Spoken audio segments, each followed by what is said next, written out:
kita diberi rahmat dan ridho dari Allah Subhanahu wa Ta'ala, kita bisa berkumpul di sini dalam keadaan sehat walafiat di tempat yang indah ini, dan alhamdulillah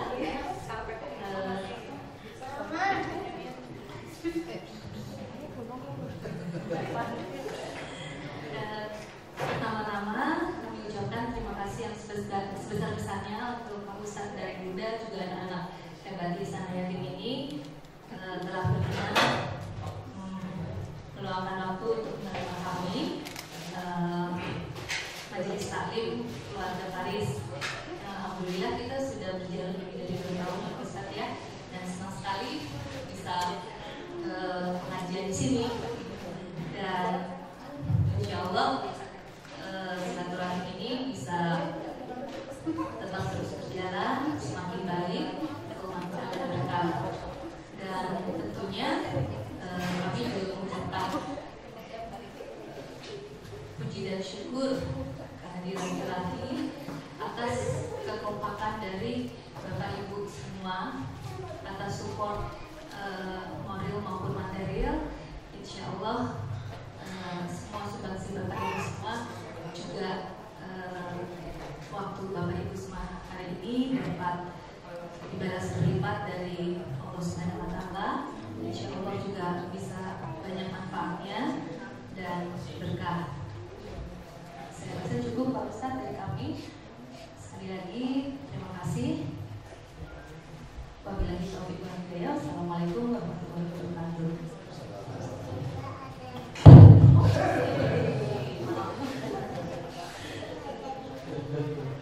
The next study. Bismillahirrahmanirrahim. Assalamualaikum warahmatullahi wabarakatuh. Sebelum kita lanjutkan, boleh sedikit lebih ke depan. Nanti saya berharap agak sedikit ke depan, walaupun jumlahnya kita terbatas. Masuk videonya tetap lebih terlihat banyak. Ayo ke depan sedikit. Ya, ke depan. Kayaknya di Sulawesi boleh masuk sini. Nah, di Sulawesi. Kakak guru juga sekalian gabung, nggak apa-apa ke sini. Sabtu pagi anak-anak ikut taekwondo. Ya, dan alhamdulillah sudah sekitar 5 medali emas yang kita dapat untuk kegiatan bukan olahraga taekwondo di sekitar Jabodetabek. Jadi selalu ikut. Ini sambil menunggu acara, karena nanti insya Allah kita sebetulnya sama seperti biasa di Paris, hanya pengajiannya dipindahin gitu ya. Jadi tetap ada materi pengajian hari ini, dan nanti insya Allah dilanjutkan dengan makan siang bersama, kemudian sholat zuhur berjamaah, kemudian nanti pertemuan dengan anak-anak di antri di tempat ini. Baik, kita mulai pengajian ini. Bismillahirrahmanirrahim. Assalamualaikum warahmatullahi wabarakatuh. Alhamdulillahirabbil alamin, wa bihi nasta'in wa ala umuri dunya waddin. Wassalatu wassalamu ala asyrafil anbiya'i wal mursalin sayyidina Muhammadin wa ala alihi wa sahbihi ajma'in, amma ba'd. Para bapak dan ibu, teman-teman sekalian, keluarga besar Taklim Paris Kota Wisata, semoga pagi menjelang siang ini kita semua yang hadir di tempat ini dirahmati dan diberkahi Allah Subhanahu wa Ta'ala. Hari ini kita mengikuti pengajian yang biasa kita selenggarakan setiap bulan, tapi di tempat yang berbeda. Ya, mudah-mudahan perjalanan dari Paris menuju Boracay, tapi tidak mencapai 1 hari ya, cepat dari kota Paris ke kota Boracay. Nah, ini perjalanan yang ditempuh dan tiba di tempat ini, meskipun agak sedikit panas, yang masuk di tempat ini sedikit lebih sejuk ya Bapak Ibu ya. Alhamdulillah, karena memang harapan saya pesantren motivasi itu selalu punya harapan agar setiap siapa saja yang datang ke sini memiliki spirit yang sama dengan kami di sini. Kami ada di ujung desa Bapak Ibu. Beberapa tahun silam kalau searching di Google nyari kampung ini nggak ketemu. Namanya Kampung Cinyosok. Cinyosok. Nah ini kalau disebut aja agak-agak sulit gitu ya. Kampung Cinyosok, Desa Burangkeng. Tapi alhamdulillah sejak kami hadir di tempat ini, tamu-tamu banyak yang berkunjung, bahkan bukan hanya dari sekitar Bekasi, Jakarta, tapi sudah ada tamu dari Amerika, dari Vietnam, dari Prancis, dari Inggris, dari Australia, Singapura, Jepang. Alhamdulillah sudah datang ke tempat ini. Karena ini adalah sebuah ikhtiar untuk kita wujudkan bahwa generasi anak-anak yang ada di pesantren ini harus menjadi generasi hebat di masa mereka dan masa depan mereka nanti. Nah, baik, kita lanjutkan materi kita. Saya ingin memulai ini dengan satu inspirasi peradaban Islam lewat momentum hijrah yang kemarin sempat kita ikuti bersama. Hanya mestinya momentum hijrah di bulan Muharram itu kan harapan kita di tahun 1438 Islam dan umat Islam semakin jaya, semakin hebat, semakin mewujudkan cita-cita kita semua bahwa Islam itu agama yang baik, yang hanif, yang rahmatan lil alamin gitu. Tetapi faktanya di negeri kita jalan ukhuwah itu masih tidak terangkul dengan baik, betul ya? Kemarin seharian kita menyaksikan ada peristiwa demonstrasi yang luar biasa. Sudah diupayakan untuk damai, tapi tetap saja ujungnya ada kekisruhan. Saya kira kita tidak memperdebatkan siapa pelakunya, tetapi yang harus kita sadari bagaimanapun ketika jutaan orang kumpul di satu kondisi pasti akan sangat mudah untuk diprovokasi. Nah, bagaimanapun kita ingin menjadikan momentum hijrah ini sebagai sebuah inspirasi untuk melanjutkan peradaban Islam. Bapak Ibu, karena ini bicara peradaban Islam, maka kita akan mulai dari peristiwa hijrah. Nanti sebagian waktu saya mau ngajak nonton film bareng, boleh ya? Nah, nanti banyak nonton filmnya nih hari ini kayaknya temanya. Nah, dari mulai hijrah sampai kemudian setelah Rasulullah wafat, kemudian muncul masa sahabat, kemudian muncul masa khilafah Islamiyah. Dari zaman Abbasiyah, Umayyah, Abbasiyah sampai Turki Utsmani. Berarti nanti sebagian dari perbincangan kita ini adalah ngajak jalan-jalan ke kota-kota, ke negara-negara tempat peradaban Islam muncul. Jadi jasad kita ada di sini, tapi kita jalan-jalan, boleh ya? Saya pernah ditanya, emang jalan-jalan diajarkan oleh Tuhan? Oh iya, ada dalilnya. Kenapa saya bikin travel umroh dan haji itu? Karena gara-gara ayat ini. Nah, kita dengarkan ayat ini sebagai inspirasi awal untuk kajian kita pada hari ini. وما أرسلنا من قبلك إلا رجالا نوحي إليهم من أهل القرى أفلم يسيروا في الأرض فينظروا كيف كان عاقبة الذين من قبلهم ولدار الآخرة خير للذين اتقوا أفلا تعقلون. Dengan menyebut nama Allah yang Maha Pengasih lagi Maha Penyayang, kami tidak mengutus sebelum kamu melainkan orang laki-laki yang kami berikan wahyu kepadanya di antara penduduk negeri. Maka tidakkah mereka bepergian di muka bumi lalu melihat bagaimana kesudahan orang-orang sebelum mereka yang mendustakan Rasul, dan sesungguhnya kampung akhirat adalah lebih baik bagi orang-orang yang bertakwa. Maka tidakkah kamu memikirkannya? Maha benar Allah dengan segala firman-Nya. Ada sebuah perintah dari Allah, afalam yasiru fil ardh, maka tidakkah mereka bepergian di muka bumi.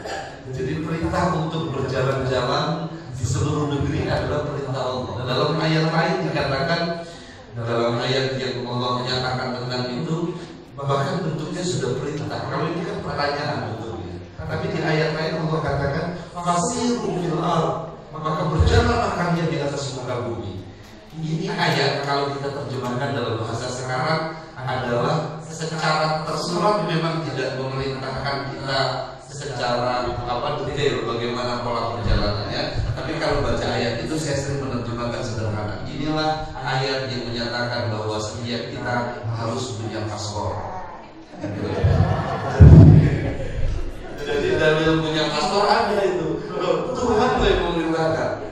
Jadi saya teringat tulisannya Pak Renat Kasyari ya, owner rumah perubahan. Ketika beliau itu salah satu tulisan yang dahsyat sekali, yaitu judulnya paspor. Kenapa? Dia melihat hampir seluruh orang-orang yang melakukan perubahan di atas muka bumi adalah orang yang tidak tetap di tempat tinggalnya. Selalu orang yang bergerak. Dan orang-orang yang bergerak itulah yang mengukir hal yang terhebat di atas muka bumi ini. Maka kemudian dia melakukan penelitian terbatas di beberapa anak muda di luar karena dia lama di Amerika. Dan rata-rata orang tuanya mengajarkan punya paspor. Makanya kemudian dia bikin camp buat remaja di rumah perubahan di Pondok Gede ya, dekat sini. Jadi dia kumpulkan kayak itu beberapa anak muda yang wajib punya paspor. Sudah punya paspor dilepas kemana? Keliling negeri. Bahkan lewat sebuah program yang disebut dengan backpacker itu. Jadi mereka harus merasakan bagaimana berjalan dari satu tempat ke tempat lain, modalnya hanya paspor. Nah, itulah kenapa saya katakan bahwa hampir seluruh ulama yang nanti kita sebutkan dalam kajian ini yang menampilkan peradaban Islam itu bukan dari dunia Arab. Jadi tidak ada cendekiawan yang kita sebut nanti asalnya dari Arab. Rata-rata dari Spanyol, dari Persia, dari bumi Afrika, atau dari negara pencakat Soviet, seperti Imam Bukhari misalnya dari kota Bukhara. Nah, dari Arab siapa? Cuma satu yang paling hebat, tidak ada lain, Muhammad ibnu Abdullah, Rasulullah Sallallahu Alaihi Wasallam. Ya, betul para sahabat dan ulama-ulama tabi'in setelah itu. Tetapi proses peradaban Islam itu banyak dimulai dari luar Arab. Nah, ini yang menarik. Itu kenapa berarti ayat perjalanan ini diamalkan betul oleh ulama tempo dulu. Jadi mudah-mudahan kalau kita pada sini udah punya paspor semua ya. Itu artinya bulan depan kita ke kota Paris beneran. Pengajian Paris di kota Paris. Saya bayangin betul itu masih terang beneran. Ya. Jadi sepertinya kita mulai bisa menabung ya pelan-pelan. Nah, mudah-mudahan di tahun depan atau tahun berikutnya ada alam di kota Paris ya. Nah, ini ada keterkaitan juga dengan ada satu gereja tua yang ada di Paris itu yang menyimpan manuskrip kuno dari cendekiawan Muslim. Jadi waktu Spanyol dihancurkan setelah 700 tahun Islam berkuasa, manuskripnya sebelum diselamatkan dibawa ke Eropa itu dilarikan dulu ke Paris. Di Paris itu menyimpan. Maka kemudian peradaban Eropa kan dimulai dari revolusi Prancis, baru kemudian revolusi industri di Inggris. Nah, itulah gelora yang sekarang disebut istilahnya plagiat pengetahuan terbesar sepanjang sejarah ketika manuskrip pengetahuan oleh ulama Islam diduplikasi, diambil, diterjemahkan, lalu ditulis nama-nama mereka oleh ilmuwan-ilmuwan baru. Nah, saya rasa kita harus memahami bagian itu karena sangat penting dalam sesi sejarah peradaban. Baik, para bapak dan ibu, teman-teman semua, kalau kita bicara peradaban, kita harus memulai dari satu babak yang sangat bersejarah dalam kehidupan Rasulullah. Setelah Rasul mengalami penyiksaan, mengalami penindasan, mengalami tekanan yang luar biasa, beliau berinisiatif untuk menyelenggarakan sebuah proses yang disebut dengan hijrah. Hijrah secara bahasa artinya berpindah dari satu tempat ke tempat lain. Dan itu sudah dimulai sejak tekanan sangat kuat beliau rasakan. Hijrah yang pertama dan kedua itu ke satu negeri yang sekarang dikenal sebagai negeri Ethiopia. Dulu disebut dengan Habasyah. Ya, sekitar 72 orang hijrah menuju ke Habasyah. Nah, kemudian setelah itu menarik Bapak Ibu. Kenapa Habasyah yang dipilih? Pemimpinnya Raja Kristen, namanya Raja Najasyi. Karena mereka lah yang paling bersedia untuk menerima dan memberikan suara politik buat kaum muslimin. Sempat berpikir ke tempat-tempat lain, negara-negara lain, tetapi yang ada malah dibunuh-bunuh. Nah, ini bagian yang menjadi politik internasional Rasulullah sangat-sangat luar biasa membaca peta itu. Bahkan dibuktikan ketika Rasul bersama sahabatnya Zaid hijrah menuju Taif. Taif kan gak jauh dari Mekah, cuma 100 kilo Bapak Ibu. Jadi kapan waktu Anda haji atau umroh, boleh itu berjalan menuju ke Taif. Satu kota yang sering disebut Bogornya Mekah. Jadi kalau Anda datang ke Mekah itu panasnya luar biasa. Begitu masuk Taif kayak masuk Cisarua gitu. Dingin dan subur. Agak kebayang ada di Arab Saudi itu. Kebayangnya ya dekat-dekat Cipanas, Cisarua, Salah Bintana itu dekat-dekat sini. Bahkan ada satu kebun isinya mawar semua, kebun mawar. Kalau Anda datang ke sana, Anda disediakan masuk seperti di backup begitu. Kemudian ada mawar, bunga-bunga mawar, ada mandi bunga mawar. Itu bukan cuma di lagu dangdut. Di Taif beneran ada. Coba Anda bisa lihat, Rasul itu datang ke Taif yang jaraknya cuma 100 km dari Mekah, jauh. Tapi apa yang terjadi sampai di sana bukan disambut, malah disambut dengan bebatuan, dengan terluka di keningnya, terluka di betisnya, terluka di tangannya. Saya sudah beberapa kali ke sana dan menyaksikan beberapa tempat peninggalan Rasul. Salah satunya Masjid Qo. Masjid Qo itu diambil dari kata pergelangan tangan karena di sana ada satu batu besar yang waktu Nabi tergelincir karena dilempari batu itu, kemudian Nabi mau terjatuh. Ketika Nabi mau terjatuh, tangannya kan menekan batu. Si batu ini sebelum tangan Nabi menekan, jadi kalau pakai gerakan slow motion mungkin sudah bisa digambarkan gitu ya. Si batu ini langsung melembutkan tekanan Nabi. Jadi ketika Nabi mau terjatuh itu, menekan batu nggak kayak kita. Kalau kita tekan batu, kencang kan bisa terselip tangan dulu. Ini tidak begitu ditekan, mungkin kayak agar-agar itu batu ya. Jadi, nah itulah kemuliaan Rasulullah, sampai batu aja takut. Rasul kan kalau jalan begitu, bumi melembutkan pijakannya, awan memberikan perlindungannya. Itu kemuliaan Nabi. Nah, itu artinya hijrah yang Nabi lakukan sampai di sana ternyata tidak mendapatkan perlindungan. Sampai puncaknya adalah hijrah dari Mekah menuju ke Madinah. Madinah itu sudah dimulai pada akhir tahun 12 Kenabian. Tahun 12 Kenabian berarti sudah sekitar 12 tahun di Mekah sejak diangkat menjadi Rasul. Lalu kemudian tekanannya luar biasa sampai Nabi kemudian memutuskan hijrah menuju ke Madinah. Nah ini perlu strategi. Tapi yang menarik adalah di akhir bulan haji Nabi sudah sampaikan itu kepada orang-orang Madinah. Jadi ini hebatnya, Islam belum sampai Madinah, tetapi orang-orang Madinah yang pada datang ke Mekah sudah diajarkan tentang Islam. Hingga terjadi yang namanya perjanjian Bai'atul Ridwan. Nah, di perjanjian itu mereka kemudian melakukan satu komitmen teologis kepada Nabi bahwa akan mengikuti seluruh ajaran Nabi. Nah, waktu mereka ini ada sekitar 12 anak muda dari Madinah ke Mekah, kemudian kembali lagi ke Madinah. Nabi titipkan satu orang ini yang disebut duta Islam pertama, namanya Mus'ab bin Umair.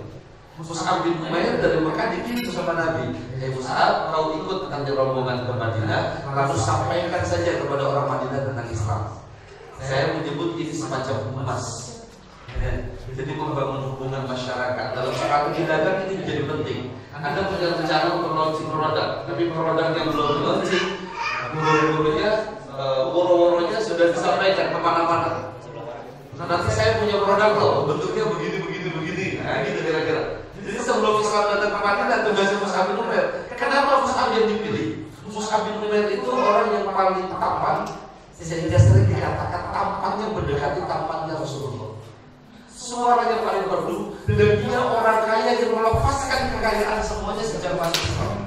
Dia berikan apresiasi tinggi terhadap dakwah, sehingga dia orang yang tidak gila hormat, tidak gila jabatan, dan tidak nafsu kepada dunia. Karena sudah lepas masa-masa kekayaannya, sudah dilepas semuanya didedikasikan buat perjuangan dakwah. Jadi Nabi tulus, kira-kira begitu yang dipilih oleh Nabi. Nah, sampai kemudian di Madinah. Sampai di Madinah, ternyata di tangan Mus'ab bin Umair, orang-orang Madinah itu senang sekali diceritakan. Saya membayangkan mungkin saya suatu sore mengumpulkan orang-orang di Madinah cerita, ada loh seorang yang sangat luar biasa namanya Muhammad. Dia membawa ajaran kira-kira seperti itu. Hingga kemudian lebih dari 100 orang Madinah masuk Islam di tangan Mus'ab. Dan Nabi Muhammad sudah sampai belum? Belum. Ini kita jual produk, prosesnya banyak.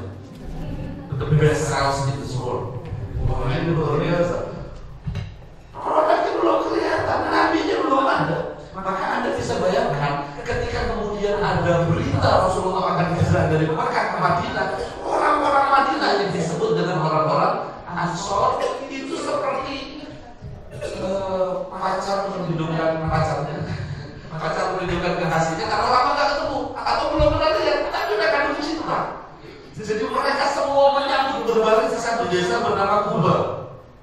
Lalu kemudian menyaksikan dari kejauhan, ini mana Rasul, ini mana Rasul.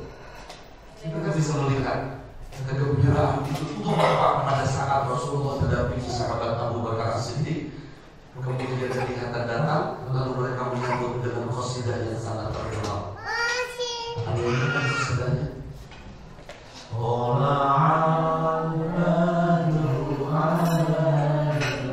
Itu kan suara kegembiraan ya.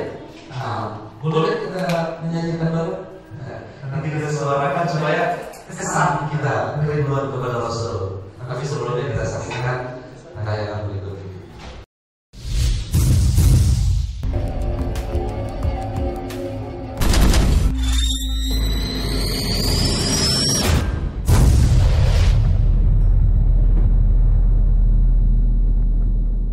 في المدينة يترقب المسلمون مقدم رسول الله وقلوبهم من الخوف والإشفاق تكاد تحترق.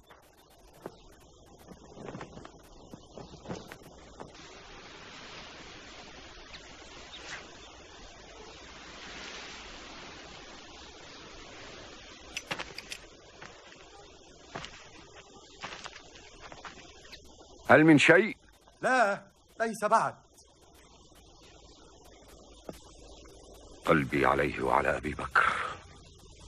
ماذا صنع بهما هذا القيس؟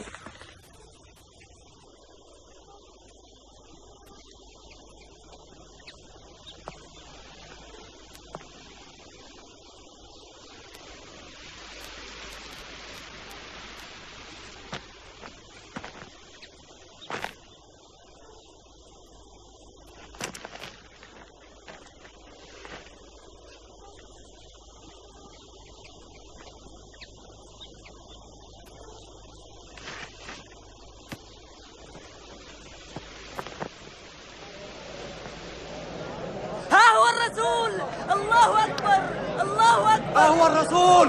الله أكبر. أقبل الهادي البشير. الله أكبر الله أكبر.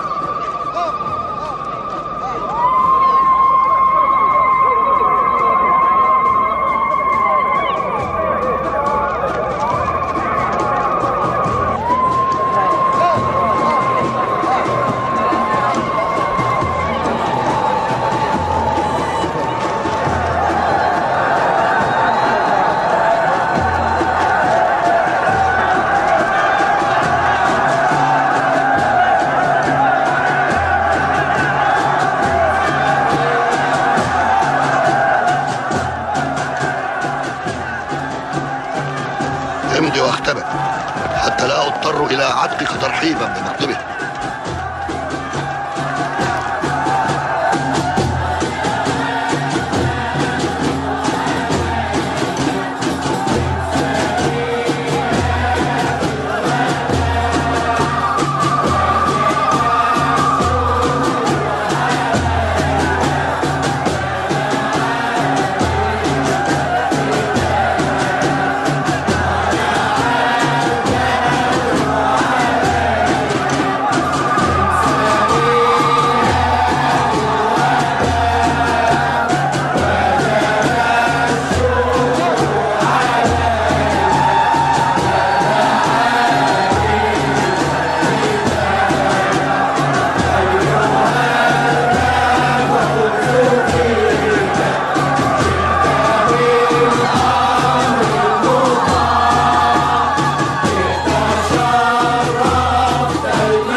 مرحبا برسول الله في مدينته المنورة. مرحبا مرحبا.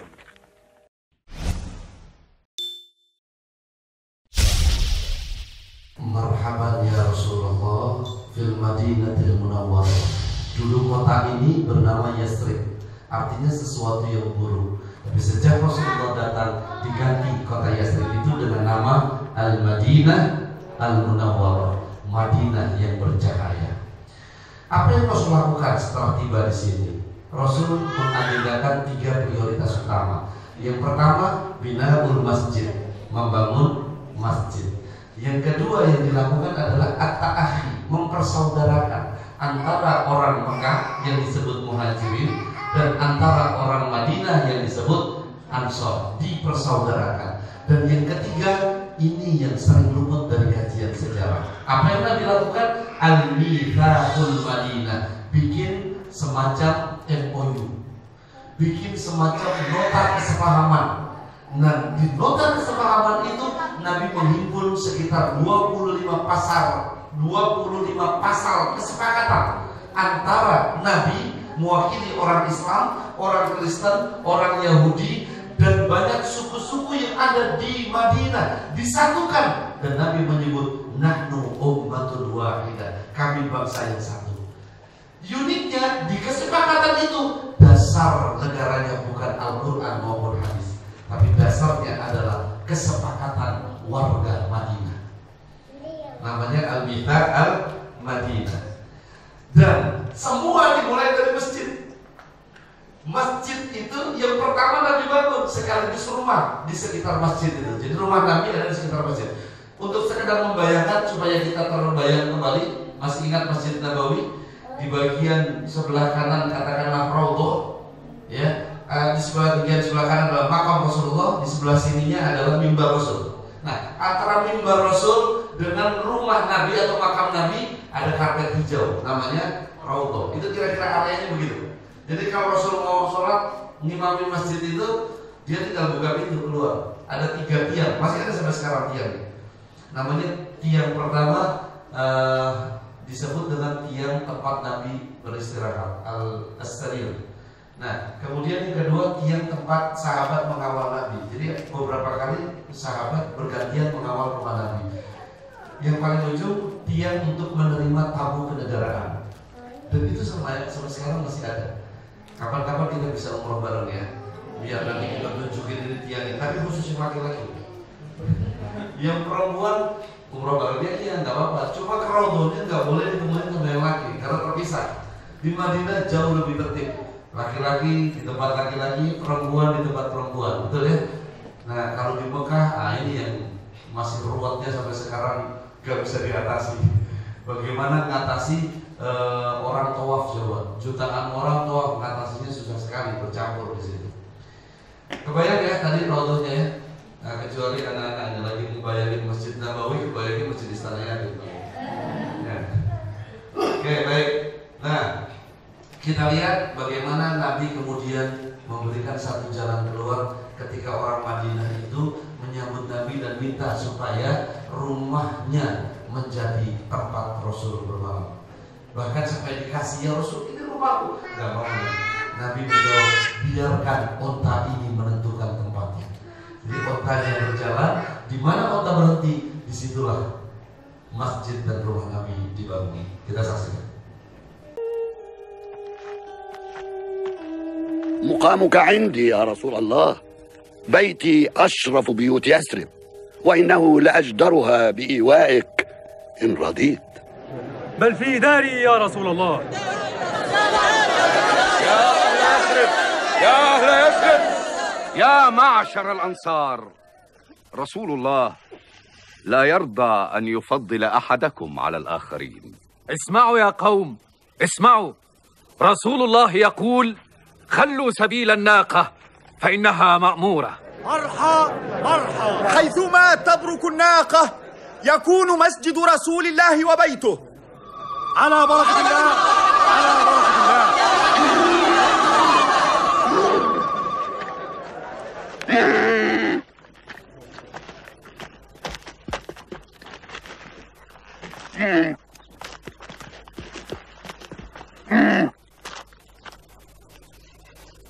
حل ذكي، اختيار الناقة لن يختلف عليه أحد.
بسم الله نقيم بيت الرسول.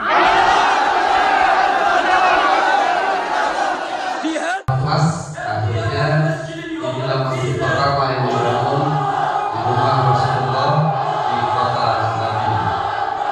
Kalau Anda membaca buku sejarah, rumah inilah nanti yang dikenal dengan rumahnya Abu Ayyub Al-Ansari. Itu sahabat yang dipilih oleh Unta rumahnya menjadi masjid Nabi. Tetapi ada yang menarik, di sebelah itu kemudian ada perluasan yang tanah itu diberikan oleh Sahal dan Suhail, dua anak yatim yang mensedekahkan tanahnya untuk masjid Nabi. Jadi subhanallah, ini yang saya kenapa membangun istana yatim dengan spirit untuk memberdayakan mereka, bukan sekadar menyantuni, tetapi memberdayakan. Karena Sahal dan Suhail orang yang memberikan tanahnya untuk perjuangan dakwah. Ini yang sangat-sangat luar biasa. Baik, Bapak dan Ibu jamaah sekalian, kita lanjut pada materi tentang sejarah. Ibnu Khaldun adalah salah seorang cendekiawan yang oleh dunia disebut sebagai bapak sosiologi. Tidak ada sejarawan dunia yang tidak mengutip dia. Bahkan yang terkini kemarin agak mengejutkan, waktu founder Facebook Mark Zuckerberg selfie foto profilnya dengan membawa satu kitab berjudul Muqaddimah. Itu buku karya Ibnu Khaldun. Makanya kemarin dalam 4 bulan terakhir buku Ibnu Khaldun yang judulnya Muqaddimah, artinya pendahuluan, ya, itu laku keras. Kenapa? Gara-gara Mark Zuckerberg baca buku itu. Anda sudah pernah baca bukunya? Belum ya. Tapi punya akun Facebook. Oh, tidak berteman dengan Mark Zuckerberg ya. Yang tidak berteman nanti boleh add saya, nanti bisa berteman. Nah, Ibnu Khaldun mengatakan bahwa sejarah adalah catatan tentang umat manusia atau peradaban dunia, tentang perubahan yang terjadi pada watak masyarakat, tentang revolusi dan pemberontakan oleh segolongan rakyat melawan golongan yang lain. Ingat, beliau tumbuh di periode kekhilafahan yang kita tahu bahwa periode kekhilafahan setelah khalifah yang 4 itu adalah sebenarnya kerajaan. Jadi dari satu rezim ke rezim yang lain. Dan satu rezim berkuasa pasti menumpas rezim sebelumnya. Dan bila nanti ada rezim berikutnya berkuasa, rezim ini juga akan dihabisi. Itu kenapa beliau menyebut bagian ini sebagai perubahan dari watak masyarakat. Nah, kita harus memulai ini dari sebuah cara sederhana untuk memetakan sejarah Islam. Jadi dari zaman hijrah, Rasulullah itu periodenya kira-kira 23 tahun, 13 tahun di Mekah dan 10 tahun di Madinah. 23 tahun, lalu 40 tahun masa kekhalifahan, lalu ditambah dengan masa kerajaan. Nah, ternyata sebelum sampai di situ kita lihat Rasulullah punya prediksi. Dalam hadis Nabi dikatakan takunu nubuwah fikum masya Allah an takuna thumma yarfa'uha idza sya'a ay yarfa'ha thumma takunu khilafah ala minhajin nubuwah, sampai terakhir hadis ini. Dikatakan adalah masa kenabian itu di tengah-tengah kalian, adanya atas kehendak Allah. Kemudian Allah mengangkatnya apabila Ia menghendaki untuk mengangkatnya. Lalu setelah itu masa khilafah yang menempuh jejak kenabian, namanya al-khilafah ala manhajin nubuwah. Setelah periode Nabi ada periode khilafah. Mulai dari masa Abu Bakar As-Siddiq, yang kedua Umar bin Khattab. Ibu kita ikut sebutkan ya, takut nanti anaknya nanya. Sambil refresh sejarah Islam kita ya. Kadang-kadang anak sekarang pas SD, Mama, khalifah yang ketiga siapa? Siapa ya tadi? Mama sudah lupa ya. Nah, ini kita ingatkan lagi ya. Oke, baik. Yang pertama adalah sahabat Abu Bakar As-Siddiq. Yang kedua adalah Umar bin Khattab. Yang ketiga Utsman bin Affan. Yang keempat Ali bin Abi Thalib. Yang kelima mentok sampai di 4. Kenapa? Karena yang kelima khilaf bainal ulama. Kamu nggak paham sejarah, kita mentok sampai di 4. Kenapa? Begitu di 4, Sayyidina Ali memangku sebagai jabatan khalifah, lalu ada sekelompok pengikutnya yang menolak. Muncullah namanya Muawiyah bin Abi Sufyan, mengambil kekuasaan dengan paksa. Tapi sahabat tidak terima. Kembalikan kekuasaan itu kepada Imam Ali. Dikembalikan. Setelah itu tidak lama kemudian Imam Ali dibunuh, meninggal dunia. Kekosongan kepemimpinan tidak boleh terjadi. Kalau kosong, chaos. Maka sahabat mengangkat satu orang putranya Ali, namanya Hasan bin Ali. Jadi khalifah yang kelima Hasan bin Ali. Tapi tidak lama, kenapa? Karena kan yang sebelumnya tuh Muawiyah harusnya punya aku itu, bukan punya Hasan. Lalu kemudian Hasan seperti Gus Dur lengser dari kepala. Karena umat sudah tidak bisa dikendalikan, Hasan mundur. Lalu kemudian Muawiyah terangkat. Tak lama kemudian Hasan meninggal, dibunuh oleh orang dekat di dalam rumahnya dengan cara meracun makanan. Jadi teori konspirasi bukan dibuat oleh Dan Brown ketika Da Vinci Code difilmkan atau dinovelkan ya. Itu baru belakangan. Teori konspirasi sudah ada sejak awal. Siapa yang konspirasi sampai Imam Hasan yang ada di dalam rumah dibunuh oleh orang rumahnya sendiri lewat makan yang diracun. Nah, kenapa? Sepertinya sianida belum ada, masih ada si kopi tapi mungkin ada campuran lawannya. Nah, kemudian saat itu ulama menyatakan Muawiyah naik boleh jadi masih sebagai khalifah. Hingga kapan? Hingga dia mengangkat putranya bernama Yazid bin Muawiyah sebagai putra mahkota. Dalam catatan kekhalifahan, khalifah dipilih, bukan diangkat. Maka sejak itulah berarti dari Muawiyah bin Abi Sufyan sampai ke bawah tidak lagi ada kekhalifahan, tetapi disebut adalah kerajaan. Jadi maksud saya begini, Bapak Ibu, kan belakangan sekarang kita dengar ada beberapa kelompok anak muda yang mengatakan tolak demokrasi, tegakkan khilafah. Pernah dengar nggak? Loh, terus khilafah yang mana yang mau dicontoh? Saya pernah datang ke kubu mereka, lalu kemudian mereka menyebut kekhalifahan mulai dari Abu Bakar sampai Turki Utsmani. Ini bukan kekhalifahan utuh, kekhalifahan itu hanya dari Abu Bakar sampai Hasan bin Ali. Setelah itu kerajaan, lalu kerajaan kok mau dicontoh? Maka yang terjadi adalah rezim. Siapa yang berkuasa menghancurkan saingan yang akan menggantikan kekuasaan mereka. Nah, karenanya Rasul dengan jelas mengatakan yang pertama adalah fase nubuwah 23 tahun. Kemudian fase khilafah ala minhajin nubuwah, yaitu masa khilafah Rasyidin selama 40 tahun.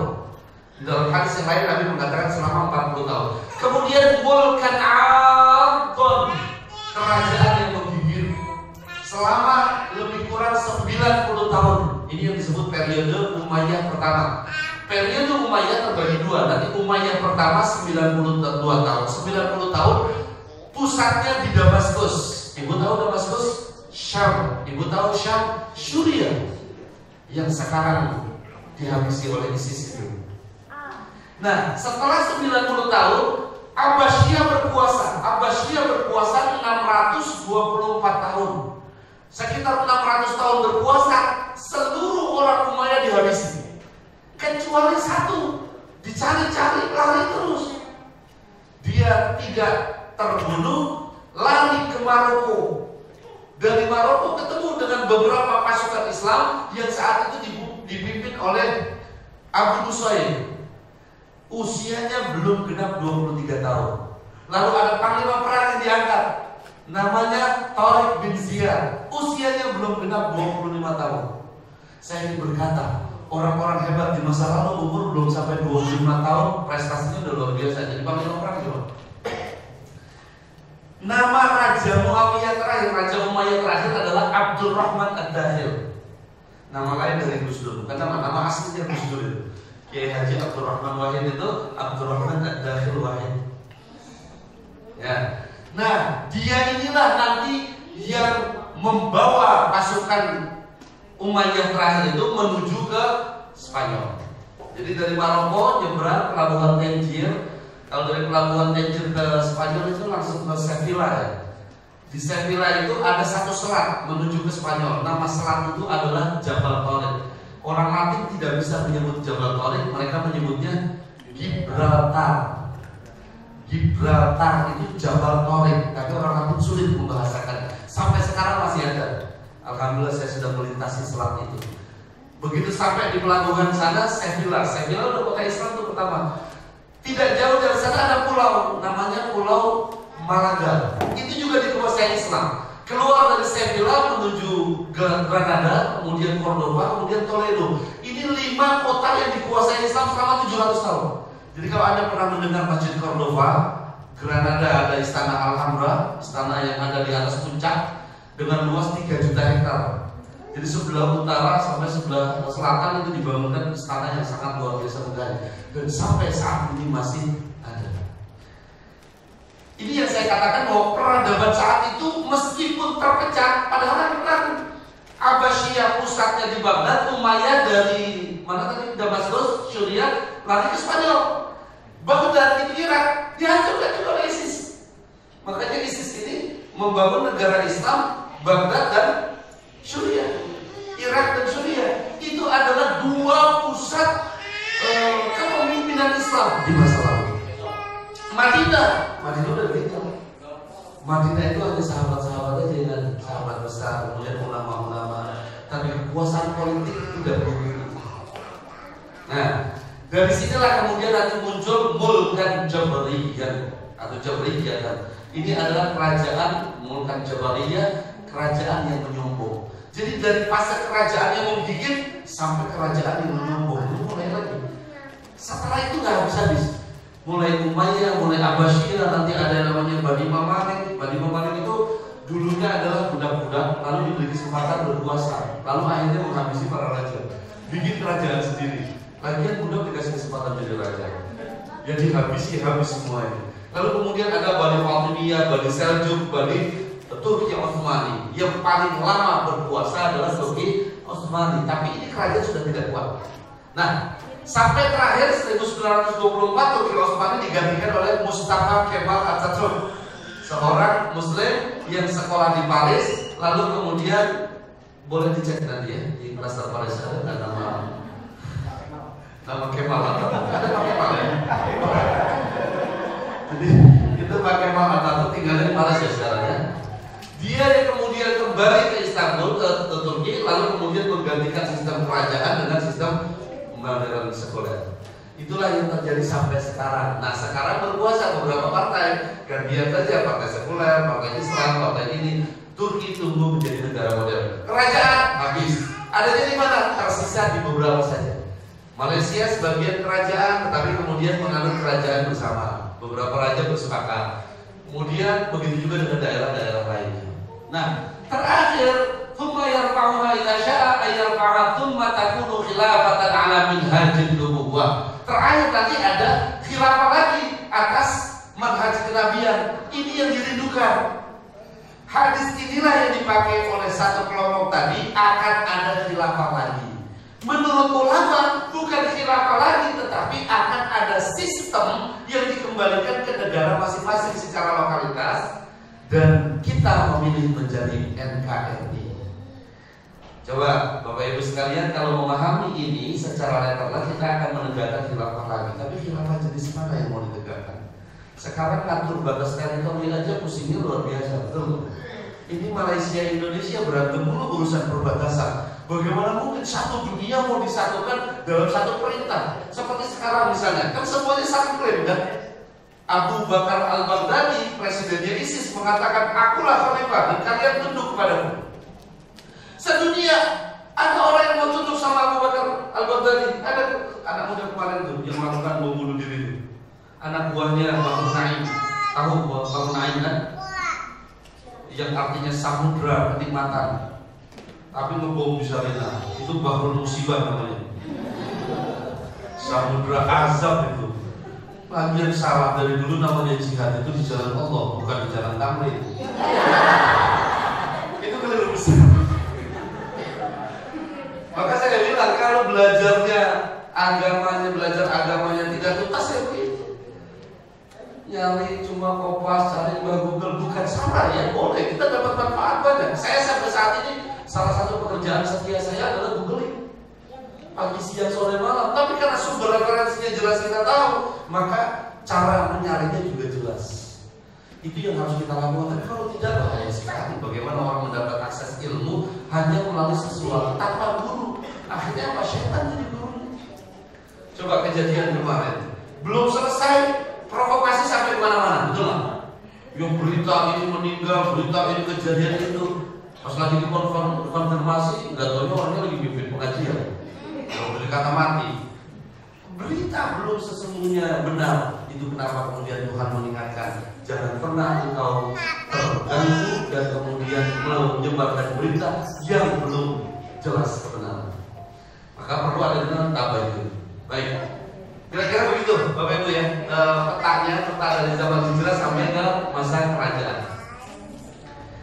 Api sejarah itu antara pertikaian berdarah dengan prestasi berlian. Nah, ini yang saya katakan tadi. Jadi meskipun sedang bertikai, tapi ada sekelompok umat yang gak pikirin pertikaian itu. Sudahlah, aku yang penting sinau sing lempeng. Belajar yang rajin. Islam harus penuh karya. Maka di antara masa Abbasiyah dan di antara masa Umayyah yang di Spanyol itu, cendekiawan Muslim muncul di mana-mana. Ini yang saya katakan prestasi brilian yang luar biasa. Sekarang para ibu dan bapak, kita menyaksikan umat sudah terkontaminasi oleh perpecahan yang seperti ini. Jutaan orang sudah berpikir bagaimana melengsarkan gubernur petahana ini. Jutaan yang lain sudah tumbuh kebencian yang sudah tidak lihat. Pokoknya bukan hanya dia, siapapun yang di luar Islam kafir dan wajib dibunuh. Sebagian yang lain sudah berpikir, pokoknya yang penting presidennya jangan dia. Macam-macam. Sebagian yang lain, aku apa caranya? Semenang aja. Ada lagi yang lain, kalau kamu diam berarti kamu tidak mendukung Islam. Lah, susah lagi. Kita diombang-ambingkan oleh keadaan yang luar biasa. Saya katakan kepada anak-anak di Istana Yatim, kita menjadi kelompok apa? Kita menjadi kelompok cendekiawan yang terus berkarya. Allah punya cara untuk membela agamanya sendiri. Allah itu maha hebat untuk menjaga semua dari segala makar, dan makarnya Allah lebih hebat dari makar mereka. Oke ya. Itu kenapa kemudian tidak bisa menyaksikan begitu banyak cendekiawan Muslim muncul di era-era konflik di masa lalu. Pertanyaan, mengapa sejarah mencatat beberapa luka atau cacat sehingga kemudian khilafah dan kerajaan jatuh? Saya mencatat ada 4 sebab utama. Yang pertama, nafsu kekuasaan. Ya, satu kabilah atau suku berkuasa, kabilah lain menyusun kekuatan. Begitu dia lengah, hajar, ambil alih. Korban berjatuhan. Betul ya? Yang kedua, menguatnya sentimen kabilah. Persis yang saya katakan tadi. Sentimen kabilah begitu luar biasa, akhirnya mereka merasa dapat pesan bahwa suku ini terbaik, maka suku ini yang harus berkuasa. Sentimen itu terulang pada setiap kejadian. Yang ketiga, melukai hati dan kepercayaan rakyat. Sudah tidak siap rakyat dipimpin oleh mereka, maka terjadilah pemberontakan. Yang keempat, bermewah-mewah semakin jauh terjadi kesenjangan dengan rakyat. Nah, saya mau ceritakan beberapa contoh kejadian. Bapak Ibu, di Spanyol raja terakhir setelah 700 tahun itu usianya baru 11 tahun. Karena tidak ada lagi kader yang jadi raja. Yang ada bocah 11 tahun dipaksakan jadi raja. Raja kan keturunannya harus yang laki-laki jadi raja, toh yang perempuan tidak boleh. Maka yang 11 tahun dipaksakan jadi raja. Siapa yang memerintah? Dia. Apa mungkin? Maka dihadirkanlah para penasehat kerajaan. Para penasehat punya kepentingan nggak? Jelas punya kepentingan. Spanyol saat itu punya Raja Ferdinand, raja Kristen yang memang sedang mengincar kelemahan Islam. Mulai diadu domba satu sama lain. Begitu lemah, hajar. Dalam peristiwa yang hanya beberapa bulan saja habis kerajaan Islam di bumi Spanyol. Ini saya katakan nafsu kemewahan. Kalau Anda datang ke Turki, Istanbul, ada Topkapi museum yang ada di sana, dan juga beberapa museum bekas raja. Betapa indahnya. Bapak Ibu kalau datang ke istana di Istanbul itu ada satu lampu yang beratnya 1.200 kg emas, total emas semua. Saya pernah ke sana sambil, ya Allah, itu kalau diganti bubur kacang hijau bisa kurangin kayaknya kebanjiran di situ. 1.200 kilometer. Kilogram. Ya Allah, ya Allah. Seberapa jumlah yang sangat luar biasa. Kemewahan itu tidak berbanding lurus dengan apa yang umum di antara. Baik. Kita saksikan ya teman-teman sekalian sambil menikmati hidangan yang tersedia. Yuk kita lihat peradaban dimulai dari sini. Jadi ketika terjadi konflik ada peradaban yang muncul. Ada satu tayangan tentang ini dikutipkan baru 7 ya, tapi ada sekitar hampir 100 di Jawa sini.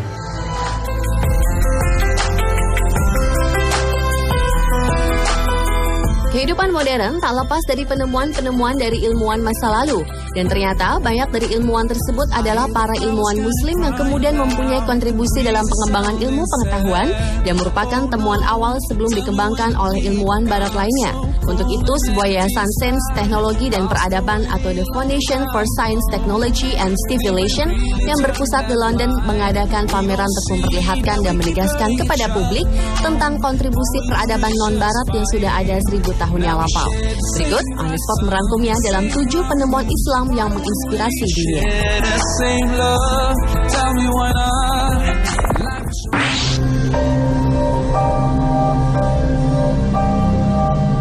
Sekitar tahun 1000, seorang dokter bernama Abu Al-Zahrawi asal Andalusia yang saat ini merupakan negara Spanyol menerbitkan 1500 halaman ensiklopedia berilustrasi tentang operasi bedah yang digunakan di Eropa sebagai rujukan pakar pengobatan selama lebih dari 500 tahun.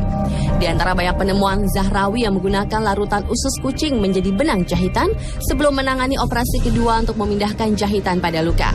Zahrawi juga merupakan orang yang pertama kali pernah melakukan operasi sesar dan menciptakan sepasang alat penjepit untuk pembedahan. Salah satu karya fenomenal Al-Zahrawi adalah kitab Al-Tasrif yang berisi tentang penyiapan aneka obat-obatan yang diperlukan untuk penyembuhan setelah dilakukannya proses operasi. Kitab yang mengandung sejumlah diagram dan ilustrasi alat bedah yang digunakan Al-Zahrawi ini menjadi buku wajib mahasiswa kedokteran di berbagai universitas. Al-Zahrawi pun menjadi pakar kedokteran yang termasyhur pada zamannya, bahkan hingga 5 abad setelah ia meninggal. Dan bukunya tetap menjadi buku wajib bagi para dokter di berbagai belahan dunia. Prinsip-prinsip ilmu pengetahuan kedokterannya pun masuk dalam kurikulum jurusan kedokteran di seluruh Eropa di era modern ini.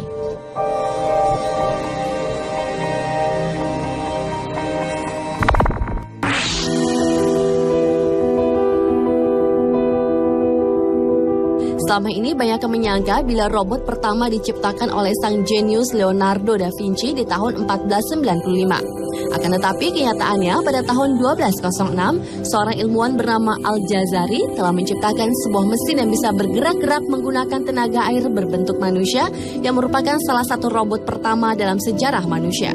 Al-Jazari mengembangkan prinsip hidrolik untuk menggerakkan mesin yang kemudian dikenal sebagai mesin robot, khususnya robot pertama yang diprogram secara mekanis atau the first programmable humanoid robots. Robot-robot ini berbentuk musisi yang secara otomatis bisa memainkan alat musik bila dihidupkan. Prinsip humanoid automation inilah yang mengilhami pengembangan robot masa sekarang. Tak heran bila ilmuwan kelahiran Al-Jazira, pemilik nama lengkap Ibnu Ismail Ibnu Al-Rajaz Al-Jazari ini mendapat julukan sebagai Bapak Modern Engineering berkat temuan-temuan yang banyak mempengaruhi rancangan mesin-mesin modern saat ini. Yang diantaranya adalah combustion engine, crankshaft, suction pump, programmable automation, dan masih banyak lagi.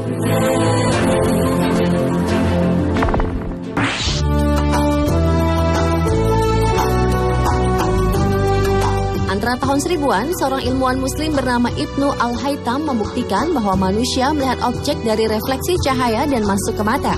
Dan ahli fisik hebat muslim lainnya juga menemukan fenomena pengukuran kamera, di mana dijelaskan bagaimana gambar di mata dapat terlihat dengan hubungan antara optik dan otak. Lelaki nama lengkapnya Abu Al-Muhammad Al-Hasan Ibnu Al-Haytham ini dikenal di dunia barat dengan nama Al-Hazen. Kajiannya mengenai pengobatan mata menjadi dasar pengobatan mata modern. Ibnu Haytham juga turut melakukan percobaan terhadap kaca yang dibakar, dan dari situ tercetuslah teori lensa pembesar. Teori itu telah digunakan oleh para saintis di Italia untuk menghasilkan kaca pembesar pertama di dunia.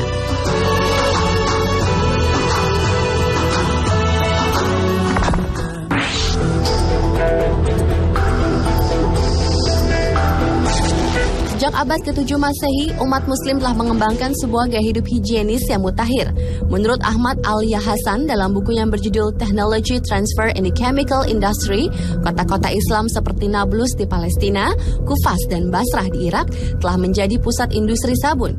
Menurut Al-Hasan, sabun yang terbuat dari minyak sayuran seperti minyak zaitun serta minyak aroma pertama kali dihasilkan para ahli kimia muslim di era kekhalifahan.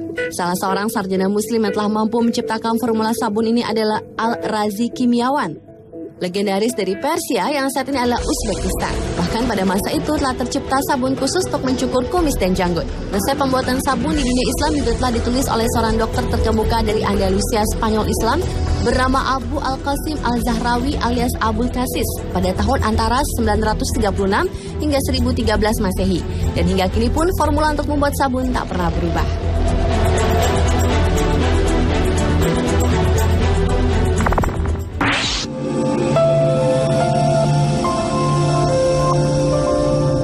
Al-Jabar berasal dari judul kitab ahli matematik terkenal Persia abad ke-9, Kitab Al-Jab wal Mugabala, yang diterjemahkan ke dalam buku The Book of Reasoning and Balancing. Al-Jabar adalah sistem pemersatu untuk nomor rasional, nomor tidak rasional, dan gelombang magnitud. Inspirasi karena Al-Jabar salah satu buku yang dikaryakan oleh Syekh guru atau cendekiawan Muslim. Dan kalau Bapak Ibu nanti tahu pengembangan dari ini, ada muncul satu rumus yang disebut dengan algoritma. Itu berasal dari algoritma dari seorang cendekiawan bernama Al-Khawarizmi. Orang Latin nggak bisa menyebut Al-Khawarizmi, jadi algoritma. Nah sekarang jadi algoritma. Jadi kalau bahasa pemrograman di komputer itu semua menggunakan itu. Betapa ini sangat menginspirasi masa lalu kita. Baik, Bapak Ibu sekalian, ini saya stop dulu sampai di sini ya. Kenapa? Karena pesantren motivasi sedang menyediakan atau sedang menyiapkan kita poster cendekiawan Muslim ini. Bentuknya kayak poster film, Bu, bagus-bagus. Nah itu nanti bisa diletakkan di kamar putra putri Anda atau di sekolah anak-anak kita. Saya agak terenyuh saat mengumpulkan beberapa pelajar Muslim di luar sana. Mereka saintis, mereka ikut olimpiade sains dan lain-lain. Kemudian saya tanya tentang Al-Jazair, saya tanya tentang Al-Idrisi, Al-Baghdadi, tentang Al-Khawarizmi. Banyak mereka tidak kenal. Padahal sampai sekarang seluruh teorinya dipakai oleh ilmuwan Barat. Dan bahkan waktu saya datang ke Cordova, itu ada Al-Ghafiqi. Al-Ghafiqi itu seorang syekh cendekiawan yang menemukan selain optik yang tadi itu adalah kacamata. Jadi ada yang pakai kacamata ini mestinya sering ngirim Fatihah buat Syekh Al-Ghafiqi. Jangan-jangan kita juga nggak tahu siapa Al-Ghafiqi. Itu Bapak Ibu, kalau di Cordova ada satu kampus, kemudian di depannya ada patung. Dibikin patung Al-Ghafiqi lagi pegang kacamata. Itu ratusan tahun silam itu. Dan itu cendekiawan Muslim. Itu yang saya katakan, mengapa kita tidak mengenal itu lagi. Kalau sekedar mengingat, kita terjebak pada romantisme. Maka pesantren motivasi Sana Yatim ini sedang merangkai kelas multimedia. Mohon dukungannya Bapak Ibu semua. Di kelas multimedia termasuk kalau Anda saksikan tadi beberapa profil ini adalah hasil garapan laboratorium multimedia kita untuk mengembangkan sistem Islamic Studies berbasis multimedia. Ini impian kita. Dan sekaligus anak-anak mulai diperkenalkan dengan sistem itu. Kenapa kemudian kita punya kelas khusus matematika, kelas khusus sains yang insya Allah perjadwal ini sudah kita akan mulai launching buat anak-anak. Karena impian itu luar biasa. Memang banyak orang yang senangnya konflik, tapi ini cendekiawan mengajarkan kita biarin si konflik saja lah. Pokoknya kita urusannya berkarya lah. Hidup ini kan berkarya. Jangan sampai akhirnya saudara pecah hanya gara-gara beda cabut. Ada yang beda capres itu nggak move on sampai sekarang ya. 10 tahun berteman di Facebook di Delcon gara-gara beda. Padahal capresnya udah ngopi bareng loh. Malah baru-baruan main kuda bareng kan.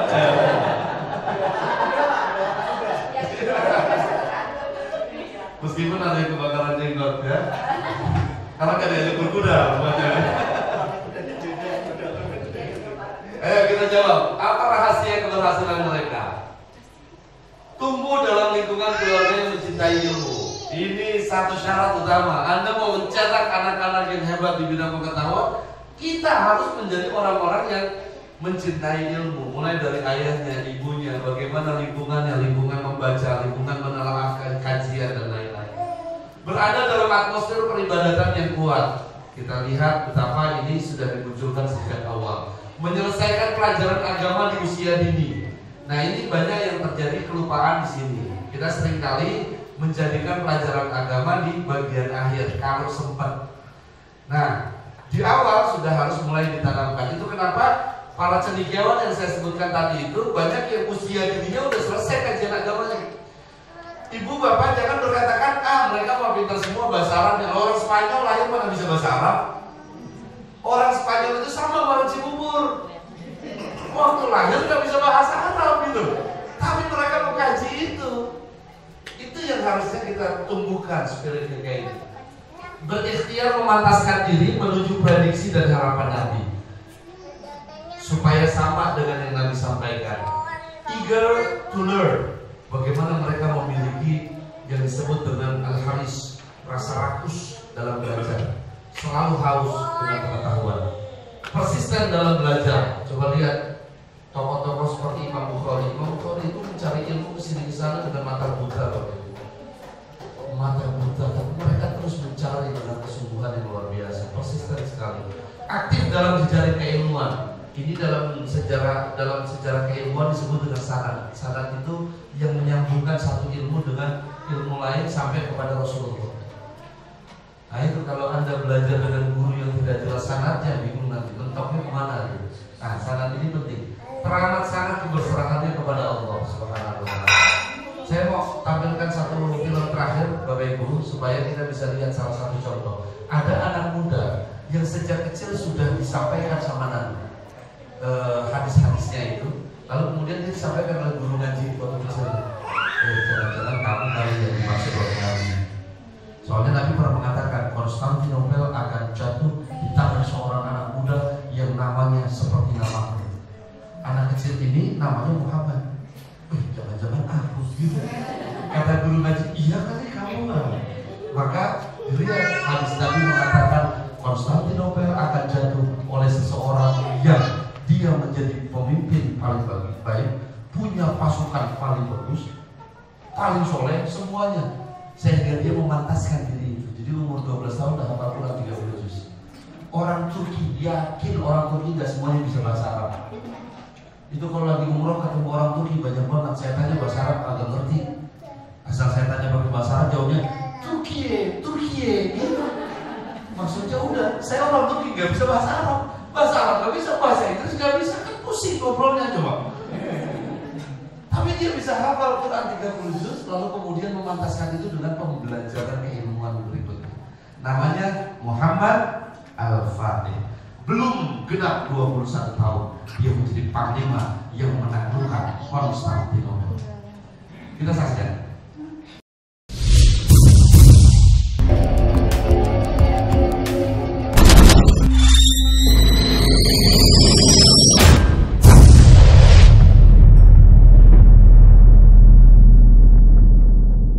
لتفتحن القسطنطينية فلني عمل أميرها ولني عمل جيش ذلك الجيش.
Tarbiyah diri dan tarbiyah bangsa itu yang agak kurang di antara kita saat ini.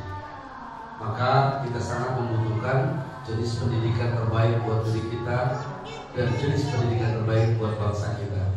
Saya rasa ulama kita sudah selesai final menetapkan negara Indonesia sebagai negara kesatuan Republik Indonesia, bukan sebagai negara agama. Ada sebagian warganya yang mungkin masih belum terima. Seandainya dulu ketika zaman kemerdekaan ulama kita mau menetapkan sebagai negara Islam, mungkin tidak perlu menghapuskan 7 kalimat atau 7 kata di Piagam Jakarta. Tapi mengapa itu tidak dilakukan? Karena apa? Mereka sudah sepakat untuk membangun Indonesia Raya. Seandainya saat itu dibangun, mungkin tidak terwujud Indonesia dari Sabang sampai Merauke. Timor akan bikin negara sendiri. Dan berapa banyak negara-negara yang ada di dalam Indonesia, bangsa-bangsa atau daerah-daerah yang akan membangun negara sendiri. NKRI adalah harga mati. Harusnya setiap kita sadar akan hal itu. Ada yang tanya, lalu bagaimana kita banyak muslimnya, kenapa kekuasaan Islam tidak terlihat di dalam negeri kita? Saya bilang, jangan dulu beranggapan demikian. Ulama kita berjuang sampai nilai-nilai Islam masuk semua di dalam nation state negara ini. Pancasila semua punya rujukan ketuhanan yang Maha Esa, kemanusiaan yang adil dan beradab, sampai keadilan bagi seluruh rakyat Indonesia. Ada nggak dasar hukum Al-Quran hadisnya? Sangat lengkap. Bahkan ulama dulu berjuang bagaimana masuk ke dalam GBHN, bagaimana masuk di dalam undang-undang. Bahkan 32 tahun rezim Orde Baru berkuasa, sulit sekali untuk berkuasa. Hingga baru pada akhir, kalau dulu ada masih ingat ada istilah ijo royo-royo, mulai muncul ada ICMI ya, Ikatan Cendekiawan Muslim, ada bank muamalah. Itu bagian-bagian akhir ketika pemerintah sudah memberikan ruang luar biasa. Tapi selama 32 tahun ada nggak ulama yang memaksakan kehendak untuk menghancurkan pemerintahan? Gak ada. Inilah kelompok Islam moderat, namanya Ahlus Sunnah wal Jamaah. Jadi kalau yang memaksakan itu mesti bukan Ahlus Sunnah wal Jamaah. Ada yang memaksakan sedikit tahun 84 di Priok, kelompoknya Amir Biki, habis ditumpas. Ada lagi yang memaksakan, muncul di Lampung, muncul di beberapa wilayah, habis ditumpas. Nah, ulama-ulama kita menjaga yang paling maslahat buat umat, yaitu apa? Bekerja sama. Kalau belum berhasil, sabar. Maka saya katakan kemarin pada peristiwa 4 November, ini proses hukum tetap dijalani, tetap dan harus. Tapi bahwa apapun hasilnya, terima dulu dengan damai, namanya negara hukum. Kalau nanti ternyata tidak seperti keinginan kita, sabar dulu. Sesabar ulama-ulama 32 tahun menanti tumbangnya rezim. Itu kesepakatan para ulama. Tetapi sayang sekali kalau menyampaikan hal yang seperti ini dianggapnya tidak mendukung aksi mereka. Itu yang saya sedih. Bukankah kita duduk bersama antar saudara? Mengapa kita tidak mencoba untuk menyuarakan seperti itu? Nah, kita berharap mudah-mudahan yang terbaik buat bangsa kita dan buat negara kita ini. Terakhir, Bapak Ibu sekalian, saya rasa ini menjadi prestasi yang harus kita wujudkan ya di dalam kehidupan ini, agar sejarah ini bisa tidak terulang kepada anak-anak kita yang buruk-buruknya, malah yang terulang adalah yang positifnya. Apa yang harus kita bangun? Yang pertama adalah kita harus mencuri lebih awal rasa ingin tahu yang lebih kuat lagi. Anak-anak muda kita banyak yang tumbuh hanya sekedar ingin tahu dalam dunianya saja, sampai menciptakan istilah sendiri, yaitu kepo. Pengen tahu tapi sekedar kepo, pengen tahu orang lagi ngapain, kepo. Kita lagi buka handphone, teman sebelah ngelirik, kepo banget sih ya, gitu loh. Tapi sense of curiosity itu yang harusnya dibangun. Rasa ingin tahu yang besar. Semakin ingin tahu, pasti semakin ingin belajar. Itu maksudnya. Yang kedua, kita bangun sikap mental terbaik. Sikap mental terbaik kita apa? Itu yang harus diwujudkan. Mengapa Muhammad Al-Fatih berhasil menaklukkan Konstantinopel? Mengapa cendekiawan-cendekiawan Muslim berhasil merumuskan teori, menemukan sesuatu yang baru di dunianya? Anda bisa kebayang coba, zaman dulu belum ada hidrolik, bagaimana itu ngebangun istana Alhambra di atas puncak gunung di daerah Granada? Kebayangkan bagaimana ngangkatnya itu? Bahkan ada satu kamar areanya seperti area lapangan Anda parkir Bapak Ibu, sama dengan gedung sini sama gedung sana. Itu kamarnya raja segede ini, kamarnya raja. Jadi kamar tidurnya begitu keluar ada ruang buat sholat. Di tengah-tengahnya ada patung singa 12. Masing-masing patung singa akan memunculkan airnya sesuai dengan jam waktu sholat. Dulu jam tangan belum ada. Nah, dari mana gerakan supaya singa mengeluarkan air? Dari air di bawah. Pusat air di bawah digerakkan oleh sistem yang nanti begitu matahari menunjukkan dengan waktu yang tersimpan pada setiap waktu keluar muncul air. Jadi raja melihat air keluar, oh berarti sumur. Itu yang gerakan air pakai sistem. Anda bayangkan tingginya luar biasa itu gunung. Ngantuk materialnya aja kepikiran kan itu. Nah, saya berharap kita semua bisa membangun itu lewat sikap mental terbaik buat kita dan anak-anak kita. Dan yang terakhir adalah network. Kita nggak bisa sendirian Bapak Ibu.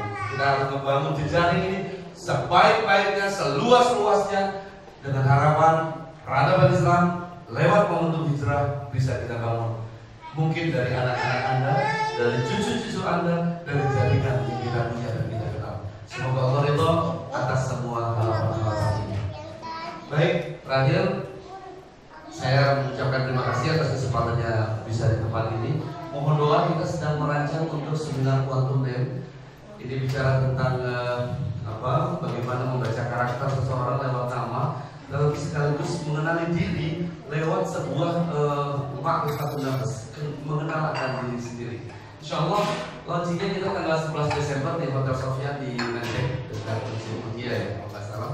Dan ini bisa diikuti nanti dalam durasi kira-kira 3-4 jam seminar pertama. Insya Allah training lengkapnya sekitar 3 hari Bapak Ibu. Ini tanggal 20 akhir Januari itu selama 3 hari belajar tentang ma'rifatun nafs, lalu belajar tentang psikologi nama dan bagaimana kita membangun sebuah impian kehidupan bersama-sama. Demikian yang bisa saya sampaikan. Mohon maaf lahir batin. Sebelumnya ada pertanyaan karena waktunya masih tersedia sedikit. Atau pertanyaan sambil ngobrol-ngobrol aja ya, sambil santai. Baik, saya tutup dulu sebentar. Mudah-mudahan kita bisa lanjutkan nanti setelah ini. Allahumma muwaffiq wal hadi ila sabilir rasyad. Wassalamualaikum warahmatullahi wabarakatuh. Ini masih ada 10 menit menuju zuhur. Oke, baik ya. Nah, ini sambil ngobrol. Tarbiyah adalah pendidikan. Jadi pendidikan secara lengkap dan sempurna. Kan biasanya kata tarbiyah itu diartikan kalau taklim artinya pengajaran, ya. Kalau tarbiyah itu pembentukan karakter. Jadi kalau dalam tarbiyah itu ada tiga arti. Yang pertama adalah improvement, menumbuhkan, mengembangkan. Kemudian ada yang disebut dengan empowerment, pemberdayaan. Ini bagian ini menjadi penting di dalam konsep tarbiyah. Tapi kalau sekedar mengajarkan itu transfer knowledge, gitu kan? Transfer knowledge, namanya mu'alim. Orang yang mengajarkan namanya mu'alim, atau sering kita dengar ustaz. Kalau dalam istilah bahasa Inggris teaching. Jadi ada 4 jenjang, ada teaching, ada training, ada mentoring, ada coaching, ada mentoring. Nah, tarbiyah itu gabungan dari 4 ini. Jadi kalau teaching, transfer knowledge. Kalau training, yang ditransfer adalah skill, keahlian. Kalau coaching, yang ditransfer adalah experience, pengalaman dia. Kalau mentoring, yang ditransfer adalah keseluruhannya. Saya sering katakan kalau Bapak Ibu punya anak, terus tanya, Bu, nasi goreng itu apa? Anda kemudian sampaikan, nah nasi goreng itu tidak berwarna putih, jenisnya bermacam-macam, bentuknya seperti ini karena digoreng bersama dengan bumbunya.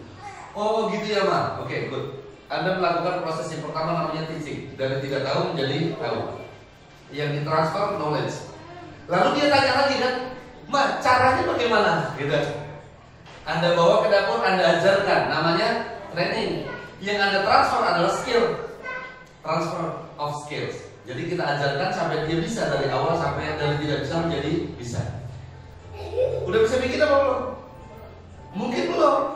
Kita coba tes dulu dengan pendampingan, dilatih lewat pengalaman kita, namanya coaching, sampai dia bisa bikin. Tapi rasanya selalu lebih enak rasa nasi goreng mamanya. Orang baru belajar kok, di coach terus menerus sampai kemudian kita kasih clue-nya. Nah, kamu bikin nasi goreng dengan rasa cinta, racikan kasih dan keikhlasan, kamu akan menyuguhkan nasi goreng yang istimewa. Nah, gitu. Itu udah mentor ini yang ditransfer ruhnya. Sampai suatu ketika sang anak bikin nasi goreng, disuguhkan ke papanya. Terus papanya tanya, enak banget ini buatan mamamu. Papa, itu buatan aku, kata anaknya. Hah, buatan kamu? Papanya sudah tidak bisa membedakan, ini buatan istrinya atau buatan putrinya. Berarti Anda sudah berhasil menjadi mentor, karena ini transfer adalah roh. Jadi yang saya katakan ke anak-anak di istana yatim harus lebih hebat dari ayahnya, dan harus lebih hebat dari orang-orang yang memberikan dukungan dari luar. Karena masa mereka kan berbeda dari masa kita. Kira-kira tarbiyah seperti itu. Cukup jelas? Ya. Ada lagi?